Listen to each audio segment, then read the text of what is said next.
We are live. Hell yeah. JJ, what'd you have going on Wednesday? Just dealing with insurance people. Oh yeah, that's the fucking worst, dude. You said you got Yeah. your car got a little dinged up. Yep. Oh, fuck that. Some motherfuckers Someone want hit. a brake check. Yeah, dude. Someone. I got my someone. I was like backing out, and someone just like ran into me too. And I we hate got people that be speeding through parking lots. yeah. And well, no, the thing is we were both backing out at the same time, and I was like looking right. Mm, yeah. And then like I stopped because I saw that we were both backing out at the same time. I'm like okay, like I'm gonna just stop. Like realize that we're in each other's way, and they just like weren't looking. So I understand that dealing with insurance bullshit. That shit fucking sucks. Yeah. You got a rental right now? Probably tomorrow. Yeah, yeah. When I when I got a rental, they gave me like like those like little like bug looking cars. I forgot. Like Yeah. yeah, dude. I was like driving around in, like a little bug for a while. Shit was not the best. But how did Thursday night go for you yesterday? Uh, I got hold on Devon Vele. You know those two penalties that he had to catch to go over, but Yeah. it's a illegal player downfield and then a holding Oh, and then a bad throw from Knicks that he could have. I think he could have caught, but it was a difficult catch. yeah. I was like, man. But that fucking sucks. But other than that, what I play, Kamara was free under, Yep, I was on that too. That shit was and free as then hell. Javante over was free as well. So that Yeah, was nice. yeah. I think Thursday night. I don't know. I feel like that was just like even like that. Yeah, like you said, like that Vele bet that you had. I probably should have won. I went 2-0. I was on Estime instead of Javante. But obviously, Hmm. like it didn't both like cash. Just I mean, both were that Saints run defense is fucking terrible. But Yeah. yeah. I mean, I feel like that game was pretty predictable. Like it's like just like the running game is gonna get stopped. Like a lot of the Saints like receiver overs probably came through, and yeah, the Broncos could kind of do whatever the hell they wanted. And so it was a fun game. It's always good. It's always good like starting off like on Thursday like not fucking losing. Like when you start off Thursday and you're like 0-2, it's like oh great, no, I gotta go like 8-5 to like make profit this week, and it's like Yeah. that shit fucking sucks. All right, we got a few more people coming in. Like I said, if you guys want to join through YouTube, make sure to leave questions. You guys can leave questions anywhere. I'm pretty hyped for this week, to be honest. I kind of have a lot of plays already. I think I might be at like 8 or 9. But dude, I don't know. I just feel like there's like a lot of like really good spots this week. A lot of like very obvious, not like obvious. They were obvious to me spots that I wanted to play, and there was a lot of like lines that like openers that got nuked that like I really had circled. But I don't know. This week I just have a good feeling about it. I don't know how you feeling about this week, JJ. I mean, so far when I'm going through the games, it looks pretty good this week. Yeah, I say it feels more predictable this week than it was last week. yeah. Like a lot I of feel like like I feel like. Oh, sorry. Keep going. I was saying, game picks were like more predictable last week than the player props themselves. Yeah, yeah, for sure. Yeah, I don't know. When I was just like looking at the props, I'm like, oh, I like this. I like this. I like this.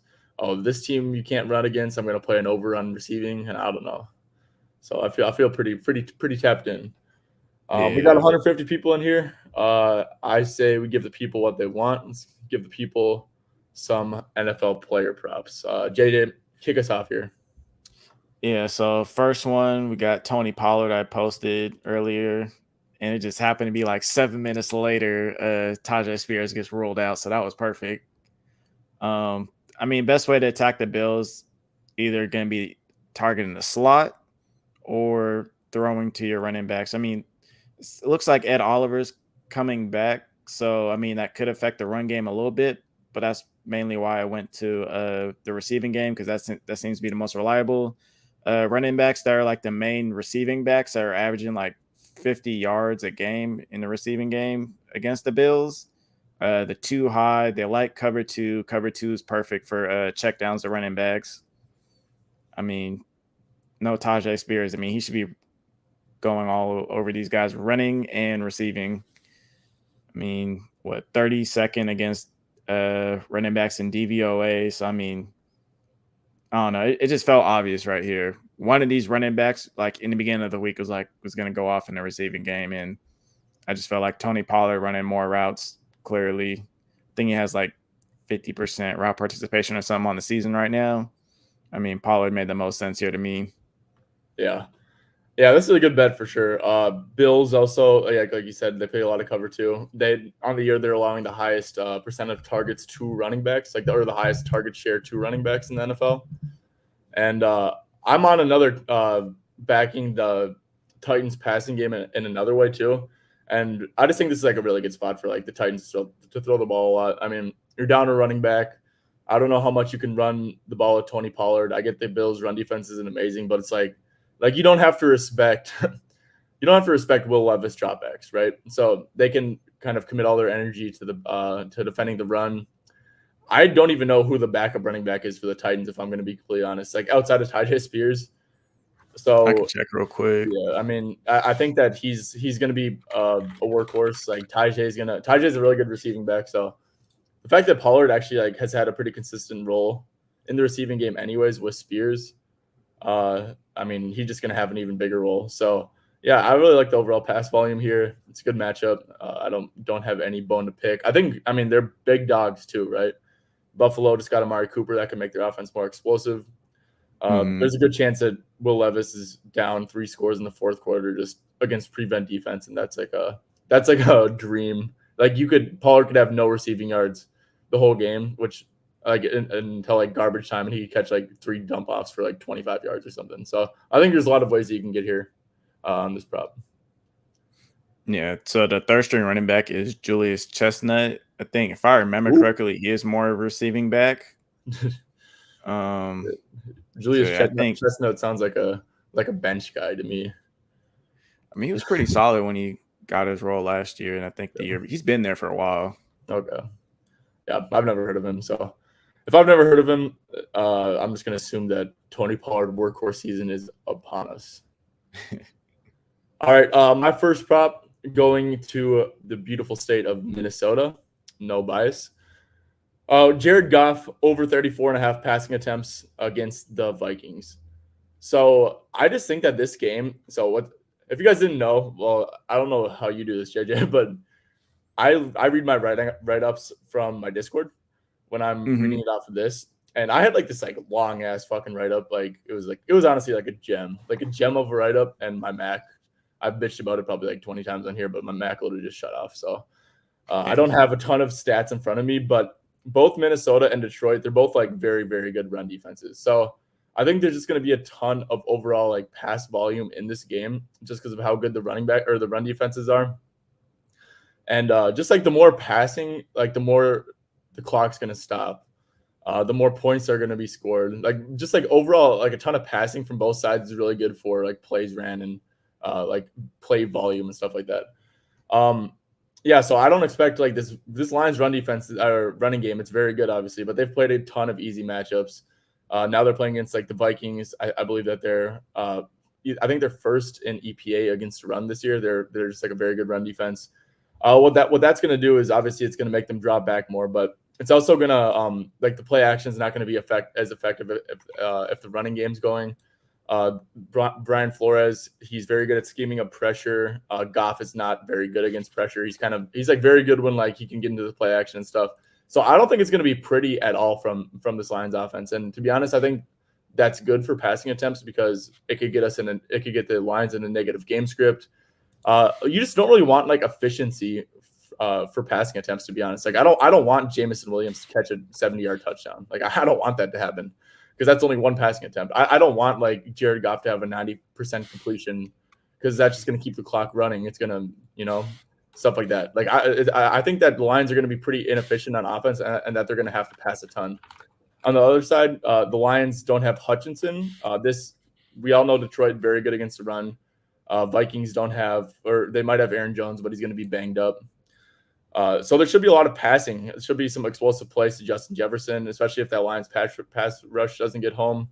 Like I said, I think that we could see Detroit play from behind. But anyways, yeah, I just think that like Goff, I mean, the Vikings, they're also just allowing 45.8 passing attempts a game. Every quarterback against them has 36 or more passing attempts. So yeah, I think that Goff, like he's been going way under this, but it's just because they've been playing against super soft run defenses where they're just going to run the ball and then be able to be ultra efficient and play from ahead. So I love Goff over 34.5 passing attempts. Yeah, I think that's a good look. Something like in correlation with that play, I really like Jamo as like a ladder play for yards because against Yeah, that blitz, I think he's over 4 yards per route run against the blitz. So I mean, I don't know if they have anyone that can really match up with him.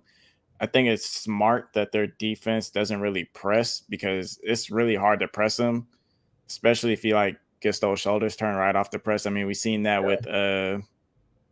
with what's his face last week, Diggs. Diggs. Yeah, it's that speed is so hard to defend. Yeah, But I think if he's able to run like a little skinny post down the middle, like I think he could split those two safeties. Like I think that's a good little spot to target. yeah, for sure. I was thinking, I know like a lot of people said Amon-Ra St. Brown is like very good against blitz and too high. Like the Mhm. metrics weren't really there this year, but like I just like people like apparently there's some crazy metrics for him last year against like blitz and stuff like that. So I mean, Yeah. I just like I couldn't. I also think that like Gibbs, like I think this could be a Gibbs game. Like it's like if they're like falling from behind, if like they're not running the ball like a ton. Like Gibbs has been super quiet in the receiving game, and I kind of like him too. So like I would like JJ. I was just like thinking like that. It's like I like Jameson, I like Amon-Ra, I like Gibbs. It's like okay, well I'm just gonna bet on them to fucking pass a lot. Like I don't know, Yeah. but yeah, if you can find like an edge, like I said, if you think JMO's the biggest edge, in the for an individual receiver, like you could tell me anyone in the Lions, like any over receiving yards, I'd just be like, yeah, I like it. Yeah. The Because biggest thing with Laporta and Gibbs is the emergence of JMO yeah, oh yeah, because he wasn't there like that last year, just taking all the targets and stuff. And now that seems to really be affecting both of those guys. And I yeah, don't think nobody predicted him to like eat that much into both of their work. yeah. I definitely didn't. I thought I've always thought that Jameson was super good. Mhm. But I didn't think like I thought that he was going to be like super good. Like, oh, here's his 4 targets a game, and some games he'll have like 80 yards, and some games he'll have like 10. And he's actually just been like consistent good. So Yeah. yeah. And then was there one more thing? Oh, Tim Patrick. Just to touch on overall football, I think Tim Patrick's kind of came along good too. He's like a much better wide receiver 3 than like Khalif Raymond, who's just like a gadget guy kind of. Yeah. No, that was definitely a good pickup getting him from Denver. Yeah, for my Bronx. How about them Broncos though? 33-10, really 33-3. Got a little cheeky garbage time touchdown. That defense is Yeah. legit. Like Oh yeah, it definitely is. that's something I'll note moving forward. I know we both had it on our write ups, but they really shut down that zone running scheme. Denver does. If there's like a Yeah, zone reliant rusher, that's an easy under in the future too. I think. definitely. Especially if there's a running back that gets stuffed a lot. Yeah. Oh yeah. All right, JJ. Let's hear your second play of the day. Yeah, my second play of the day is going to be Malik Neighbors over 22.5 longest reception, minus 125 on DraftKings. Um, your boy is finally back, and he's gone over this line like every single game. I think like 25 plus longest reception each game. Um, Eagles wide receiver ones against the Eagles. They've been targeted a lot. I think 32nd in DVOA. Play a lot of man coverage. Everybody's like talked about all season. Got to target Malik Neighbors against man coverage because that's where most of his production comes from. Um, Eagles are allowing the 5th most yards after the catch per reception, according to fantasy points. And like you miss a tackle on this guy, like he's gonna get loose out there. And I think like the closest kind of teams you can compare them, like to compare the defense to, is going to be the Browns and Commanders because they played at least 50% cover 0, 1, and 2. I think Eagles are like first in cover 0 rate, which means there's no safety over the top for those that don't know. They're just showing like an all-out blitz essentially. Yeah, if there's no help against him, like it's going to be a problem. He has a 59.1% air yard share, 41% targets per route run, and 3 yards per route run against cover 0, 1, and 3 this season. I mean, it's hard not to like back this guy up this week. Yeah, this line does seem like pretty low for someone who like has like the explosive profile as him, and like just someone who you know is probably gonna get like 10 targets, right? Like you get 10 targets, Yeah. like can't get a 23-yard reception, especially when you're athletic as him. I guess I do want to push back just like a little bit. Just like one thing that does kind of concern me is the Giants like O-line last year. If you remember, it was like a complete disaster, right? I think it's because they lost like Andrew Thomas for the year, who's like actually one of like the better left tackles in the league, and he's played all year, and Andrew Thomas is out for the year after last week. So I do kind of I am a little bit concerned to see how this O-line is going to hold up like in the future without Andrew Thomas. But one thing that does make me a little bit less concerned about that is what you said about the Eagles giving up a ton of yak, right? And so I was like Malik Neighbors, it's not like he's like a Zach Ertz where it's like, okay, he needs to have like his ADOT is like where he's gonna end up with his yards, like where he just has no yak ability. So I think I'll personally like I just want to kind of sit back this week and see if like the Giants passing offense goes to shit without their left tackle. But yeah, I mean, against the secondary, if like you just need one, right? And we know he's probably going to get like 10, which 10 targets kind of seem like a floor for him at this point, as long as he doesn't get hurt in the middle of the game. So, yeah, you said he's been over every game too. Yeah, 25 plus, and this line's at 22.5. Yeah, and another thing with the Eagles, they don't really get pressure on the quarterback. That's something they've really struggled with all season. And then scheming him open, like they've been trying to get the ball out quicker. Yeah. Daniel Jones has actually played a little bit better than, I mean, he hasn't been good, but he's played a lot better than what people are saying. No, he honestly, like, fuck the people who say that Daniel Jones is ass. I mean, okay, not that he's not worth the contract. Yeah, he's not worth the contract. He's a fine quarterback. Like he's really played even like Sunday night when his team scored 7 points. I mean, he just like he usually makes the plays that are in front of him, right? He hasn't really done much stupid. He's taking what's given to him, getting the ball out quick. He's playing to his strengths. I don't know. I think making fun of Daniel Jones is just like fun. It's like the fun thing to do on Twitter, I guess. Yeah. But he's really been pretty solid. All right. My second play. So JJ, you might not be a fan of this one, to be honest. And it's not very I can't say the A word. I don't even know how to pronounce it. Analytical, one of the two, whatever. But I'm rocking with Calvin Ridley over 3.5 receptions, plus 112 at FanDuel. I gave this out a plus 120, but I like it down to minus 105. So the main reason I'm playing this, honestly, is coach speak. So the Titans offensive coordinator, I believe his name is Nick Holtz or something like that. Mm-hmm. He said there are ways to guarantee Calvin Ridley the ball with screens, reverses, quick game, and stuff like that. We need to do a couple more of those. Like that's like a direct quote from him.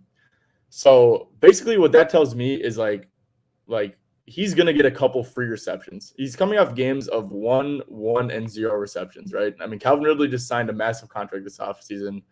I mean, Levis in the passing game, yeah, they've been a complete disaster, but Ridley, he's been like vocally frustrated about his role or his lack of targets, his lack of quality targets, stuff like that. So yeah, like I said, I really think that Ridley's going to get a couple freebies here. Just from the coach speak, from like just looking at his past game logs, looking at who Calvin Ridley is as a player, looking at the contract he is, like you have to get him involved. So I really think that he's get at least one screen. I think that he might get a couple quick first read targets that are like underneath routes that Will Levis hopefully can't fuck up. I mean, I'm not going to put it past Will Levis, but hopefully he doesn't fuck those up. But like we talked on with your Tony Pollard thing, it's like Tennessee, like their season's already cooked. Like they're down Tajay, they're 9.5-point dogs in Buffalo. They've been playing like super conservatively the last 2 weeks, like trying to like win games and like save their season and whatever. And that's just like it's not working. Levis can't play like that. I really think they start to let Levis air it out. I think the Bills, like I said, it's like you don't have to respect a Will Levis drop back. So I think that like common sense tells me that Buffalo's going to stack their boxes pretty heavily this week. I mean, just like don't let Tony Pollard beat you. Like invite Will Levis drop back. So like all these like things combined, like game script, all that stuff. No Tajay, I think is a little bit important. Just like how conservative they've been. I really think the Tennessee comes out and passes a decent amount here. So yeah, I mean, it's like I think that Ridley's going to get like a freebie or two. So he might just get like 2 free receptions. And if that's the case, then we just have to get him like over 1.5 like actual catches. And like I said, I know it's not the greatest matchup. Like the Bills definitely have some good corners, but think that the pass volume is going to be there. Think that they might be in prevent late in the game. And just this is a coach speed base bet, and I really like the plus money on this one. No, I actually like that. I was just hesitant on it because of Levis, but like the coach speak is there. I mean, it has been there. Like last week, they talked about him. They want to give him the ball. He got his 8 targets. Yeah, no receptions. And I think now they talked about like getting like those freebies and stuff. So I mean, if he gets into the slot, that's a great way to target the Bills, and I think they definitely will get him into the slot. Definitely some free screen passes here, maybe some quick slants. They got to scheme him open. Like they just can't target him downfield because Levis can't throw it downfield. So I mean, they give him those freebies. They just got to get the ball in his hands and let him work the rest. Fucking Will Levis, bro. Dude, should I pull Will Levis? What does he do? He like eats these like bananas. Like I ain't eating the fucking skin. That shit's fucking nasty. No. I just watching a video of him like doing some weird shit like that though.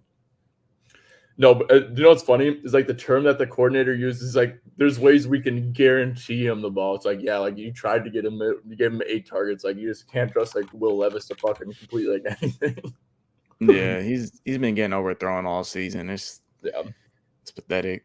That's also why I'm going receptions over yards too. It's like if he gets like a screen pass and it goes for like -2 yards, and then he gets like a slant route and it's like goes for like 7 or 8 yards, and then I don't know, like a 10-yard, 15-yarder, like he's not going to get there. So I like the receptions too. Yeah, but yeah, I think the volume should be there. Yeah, I definitely can. It's definitely not like he's going to deal with some tough corners. I can definitely acknowledge that. But if you get those 2 freebies, then you got to take it. All right, third pick of the day, and JJ, I had like a nice bright smile when you sent me the text of your plays, and I saw this beauty of a play pop up. Oh shit! Yeah, so we got Kayshon Boutte over 17.5 receiving yards. Was that how you pronounce the last name, Boutte? Yeah, that boy Boutte about to come through for us. Yeah, so over 17.5 receiving yards, -115 on DraftKings. The last 2 weeks, he's played at least 54% of the snaps. Because he missed the first 2 games. Like he had an injury during training camp, so missed those first 2 weeks. The weeks 3 and 4 when he came back, his route percentage was in the 20s. Then week 5 up to 54%, and then last week he led the team with 76.2% route participation. The coaches are impressed with him, and they definitely view him and Douglas as like the top receivers of the team. I'm pretty sure Boutte plays the X role, so they view him as that type of guy. He's a great deep threat. He had a 40-yard bomb last week that went for a touchdown. They're going to continue using him as a guy like that. He has a lot of like deep like hitch routes. He has some slants in there, and then a lot of go routes. Like that's pretty much like the route tree that he's using right now.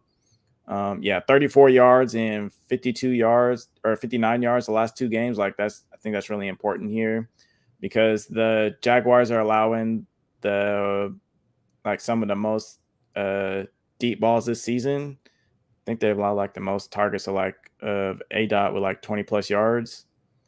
Second worst DVOA against the deep ball this season, and allowing the 4th most completions with an A-Dot at 20 plus yards. So, I mean, it sounds like they want to continue to get him more involved along with Douglas. I think those are going to be the 2 guys that want to target this Sunday. Maybe Jalen Polk could be like someone that's like sneaky, but he just has to work on his blocking. But maybe he'll like create some big plays. But we'll see. Boutte would be the guy I want to target here. Yes, sir. Booty. All right. All right. I'm on. So I'm literally like I said, this play made me happy because I sent in Booty. I already played Booty over 17.5 too. And this is actually just such a great bet. There's actually so much to like about it too. So like first of all, you could just not overthink it. It's like this dude Mayo's been praising him. Like he's been making plays. He was literally, yeah, like you said, he led the Patriots receivers in route participation. So he's like the wide receiver 2 on a team going up against the Jacksonville Jaguars, who allow the second most passing yards per game, who are 29th in dropback EPA. And they actually have like a competent quarterback now too. Like Drake May looked pretty good. He pushed the ball downfield. He looked like 10 times better than Jacoby Brissett. So it's like we're getting like a receiver who's a damn near full-time receiver who has like okay quarterback play against like one of the fucking worst like secondaries in the league, who gives up a ton of explosive plays. Like it's like literally just don't overthink it. And then with the Polk thing, I think that Polk's actually going to be benched this week. Gerard Mayo said, like, when you look at the film, it's Demario Douglas, it's Booty, and then it's Kendrick Bourne. And then he kind of just like shat on Jalen Polk. He said that there's going to be changes to the starting lineup. So I would actually stay away from all Polk things. Like, I think there's a decent chance that he's benched. I mean, obviously that's good for Booty. And then I'm a fucking like little kid, dude. Just like, I can't help it sometimes, man.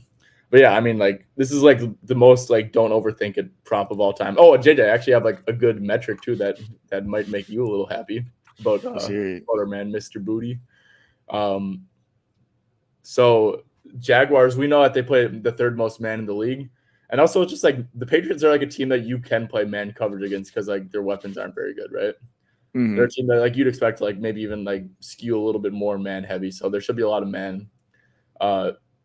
Booty has the second. It's a small sample because Booty didn't really play much, but he has the second highest targets per route ran at 24% against man, and the highest yards per route ran, 3.28 yards per route ran against man on the Patriots. So he's second in targets per route ran, most in yards per route ran on the Patriots. So he's like been the best man beater too. So that's just like a little cherry on top of this beautiful play.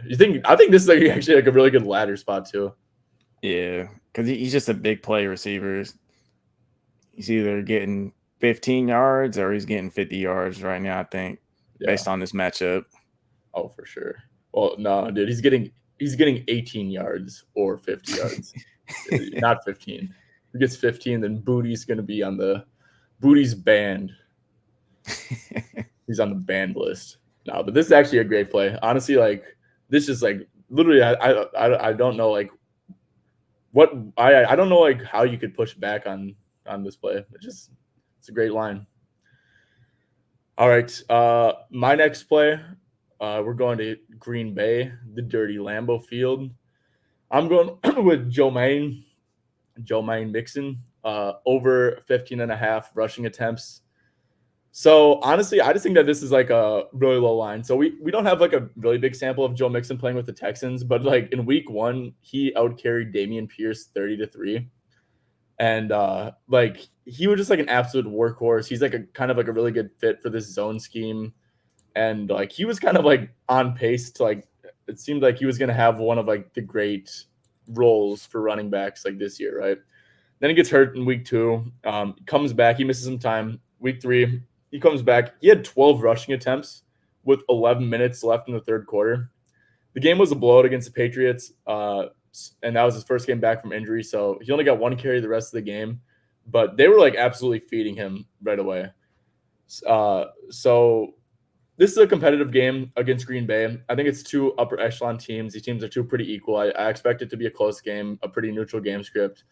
I like targeting like workhorses in these type of matchups because I feel like, in competitive games between 2 really good teams, like just like the studs get the ball, right? Like they don't fuck around with like the backups a ton. So I like the game environment. The Packers run defense isn't great. They're allowing the 11th highest running back yards per carry. If we look at some other like pretty good running backs, we saw Saquon, he went 24 for 109, Jonathan Taylor 12 for 103. And that was in like a bad game script. Aaron Jones went 22 for 93. Kyron Williams went 22 for 102. They've also been a little bit worse versus zone concepts, which is what Houston runs. They're allowing 4.58 yards per carry versus zone concepts and only 4.02 against man gap.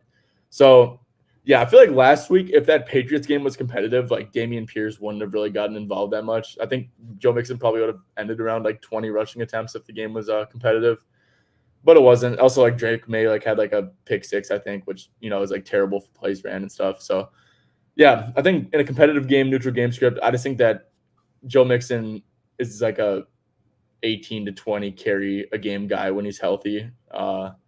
And I don't think this run defense is good. The Texans, like, I don't have like the metrics for it, but like they run like a shit ton, like on early downs, like almost to like a fault, where they like put CJ Stroud in like terrible positions and stuff because they like to run the ball too much. They're sneaky, like a very run heavy team. They still don't have Nico Collins. I think they're going to really try to establish it. So this is just like a number play. I think that 15.5 is too low for a team that he should be able to have success running the ball against.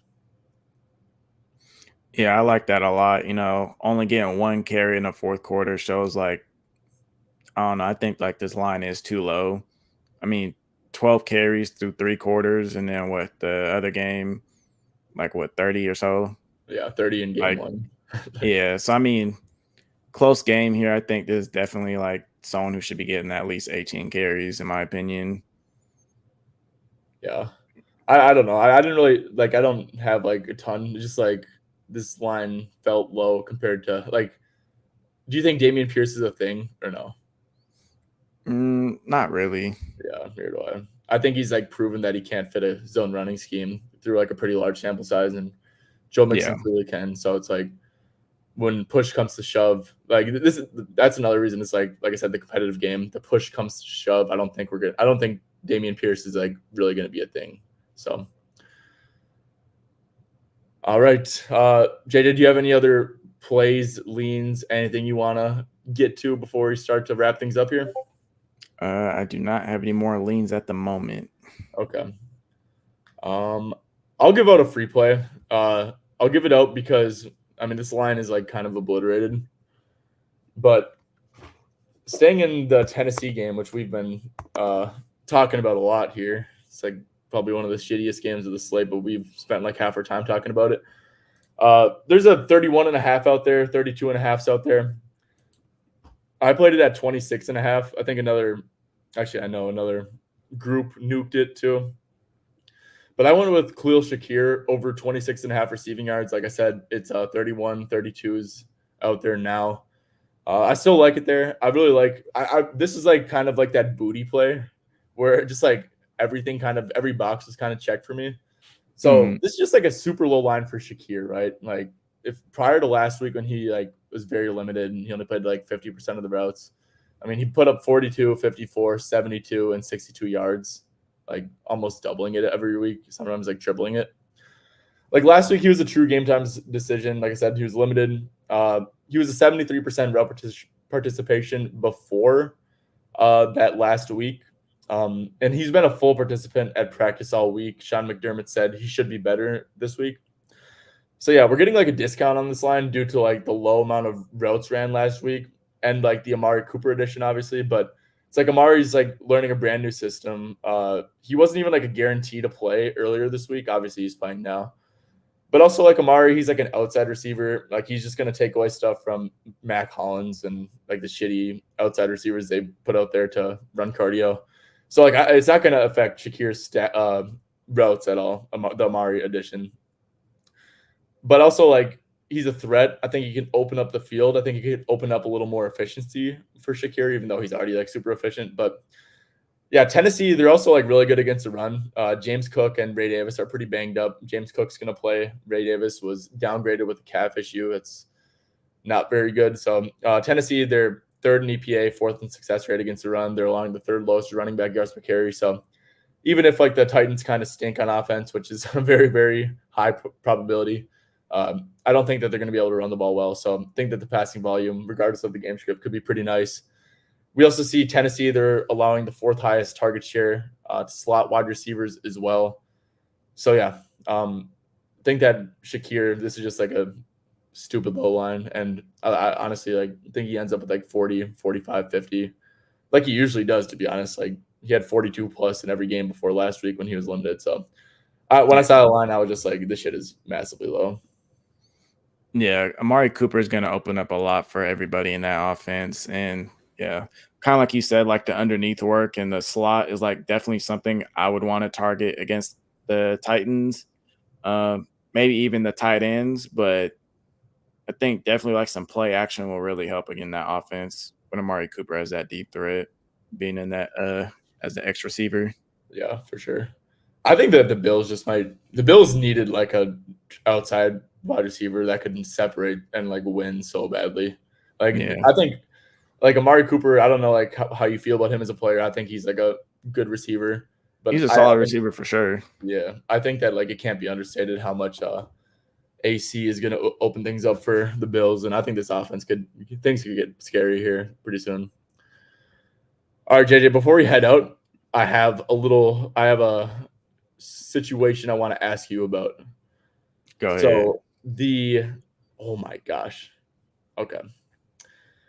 How do you think the Jets offense is going to look like? Because I have a very hot take on it, but I want to hear from you. How did you feel about the Jets offense with DT Adams? I mean, I feel like the ball's gonna be spread around a lot. Maybe it might take a hit on Brees Hall in the passing game a little bit. But I mean, like from like the fantasy perspective, I think both of those top two receivers gonna be like wide receiver twos. Yeah. As far as their production. I got 2 words for you. Dick riding. I think that Devontae Adams is just going to dominate, especially in like the first week when like they're just like looking to gain that chemistry back. I think that like Adams is like I think it might be bye Garrett Wilson for a couple of weeks. Not by and also speaking of dick riding, Alan Lazard's still there. So I don't know. I'm a little bit concerned about Garrett Wilson. I think a Garrett Wilson under reception is something I'm interested in because bro, you see when Rodgers was on like McAfee, like Devontae Adams is at his house, like they're just chilling, their boys. Like, yeah, I really don't think it's. I think it's gonna look somewhat like it was in Green Bay with like a target share perspective. Obviously, not as much because you can't just like disrespect Garrett like that. But I don't know. That's Devontae is someone who I'm definitely gonna consider playing some overs for. And also, I think this Pittsburgh defense is kind of overrated too.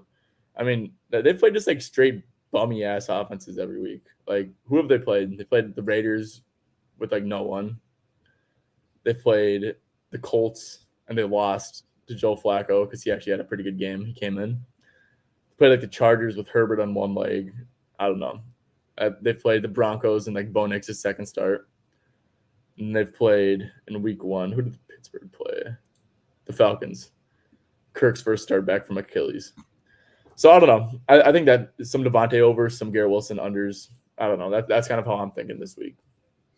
I think with the Pittsburgh defense, they're just more predictable than anything right now. They don't disguise their coverages. They only play cover 3. They don't blitz. So it's a little bit easier to game plan as the season goes forward. We'll see if they decide to mix things up. But it'll be interesting to have Joey Porter Jr. on Devontae Adams. I think if we're looking at this very week this year, this season, Garrett Wilson is the more talented receiver as of right now. Yeah. So that can't just completely phase him out. But have you factored in the dick riding? Did you factor in that to your metrics? I also factored in that the Jets offensive line is completely garbage. Yeah. Whether it's run blocking or pass blocking. Yeah, that's true. So they'll both get like layups, but downfield wise, I don't know what they're gonna do. Brees under receptions could actually be a really good look because Brees might be doing a lot of like blocking, like helping out with TJ Watt. Yeah. And then on top of the Devontae Adams edition and stuff. So yeah, I think that's a decent little look. I want to get one last thing off my chest and I need you to like put me in line and call me an idiot. But have you read that Nick Chubb Player Tribune thing? No, you should read it. It's very good. It's like a very like heartfelt thing. Because like Nick Chubb just like such a good dude. Like he just like elite at Yeah. football, like good dude, humble as hell. Like, so he means like a ton to Cleveland. I think he means a ton to that locker room. He just means like a ton to the organization. He's coming back. I'm not saying to bet on Nick Chubb's props overs, but I am kind of interested in some Browns +6 or +5.5, whatever it's at, and some Browns money line. Just because, like, I feel like this Browns team has been like so dead. Like Deshaun Watson just like gives them like zero hope every week to like that they have a chance to win. And it's like football is like such like an effort sport and like kind of a vibe sport. Yeah. It's like you need like everyone like in tune, playing for each other and stuff. You need the crowd engaged. I think that Nick Chubb's just gonna like his presence. I think that's just gonna bring effort, and they're playing for something. They want to get Nick Chubb a win. I think the crowd's gonna be super supportive. Obviously, Deshaun Watson's gonna I mean, shit, I don't know what he's gonna do. He's probably gonna stink it up. Let's be realistic. But I don't know. I feel like this Browns team is like just a good buy in this spot at home in division. You're getting 6 points. Did I sell you on my Nick Chubb coming back narrative? Not No. enough. The team is still garbage. The offensive line is not doing enough. The play calling has been horrible. But they're gonna block hard because Nick Chubb's back. They're gonna play hard and block hard. I mean, they've done fine, like run blocking, but when it comes to pass blocking, it's just not enough. They'll probably have their moment for like the first quarter. They're all excited, and then right after that, everything goes downhill. Like going back to what we've seen from the Browns. Yeah, they'll have their little moment, and then they'll go in the huddle and realize that the shit's still the quarterback. Yeah, So, I'm excited to see what Cedric Tillman can do. He's just Yeah. been stuck behind that receiver core for so long, and it's his time to shine. He's a solid receiver. It's just nobody really talks about him much, and he's just been stuck behind that receiver core. 16.5, JJ? 16.5? How are we feeling about that? Is that an over? I mean, I think he's worth more like a ladder play. Yeah. See if he Maybe catches like the deep ball. at least 40 plus. Yeah, for sure, for sure. Does Nick Chubb have props out? He's scoring. That part, I don't know. Let's see. You think he's gonna be washed? I hope not. I feel like he's not. I feel like Nick Chubb just like built different. Oh, he does have props. 37.5 at FanDuel, 38.5 at Caesars. I just don't know how limited he's going to be as far That as his Bengals run usage. defense too. That Bengals run defense is kind of ass too. Yeah. Whew. Yeah, they're probably gonna limit it. Yeah, he's definitely got to be on a pitch count or a touch count. So longest rush for the Vibes, over 13.5 yards. Okay. Well, I don't think we have any questions. We do not. Nope. Well, to everyone who tuned in, we appreciate you. Let's quick give a run over. JJ, your first play was? Yeah, so we got Tony Pollard over 21.5 receptions. Hell yeah. My second play was Malik Neighbors over 22.5 longest reception. And then my third and final play was Kayshon Boutte over 17.5 receiving yards. Booty season, baby. I'm on that too, by the way. Double endorse. That just means it's probably losing, but we love us some booty. All right, my first play was Jared Goff over 34.5 passing attempts. Second play was Calvin Ridley over 3.5 receptions. And Joe Mixon over 15.5 rushing attempts. Yeah, well, thank you guys for tuning in. We appreciate you. And you guys have a good weekend. Let's win some bets. Let's hopefully carry on that momentum from Thursday and just start effing shit up.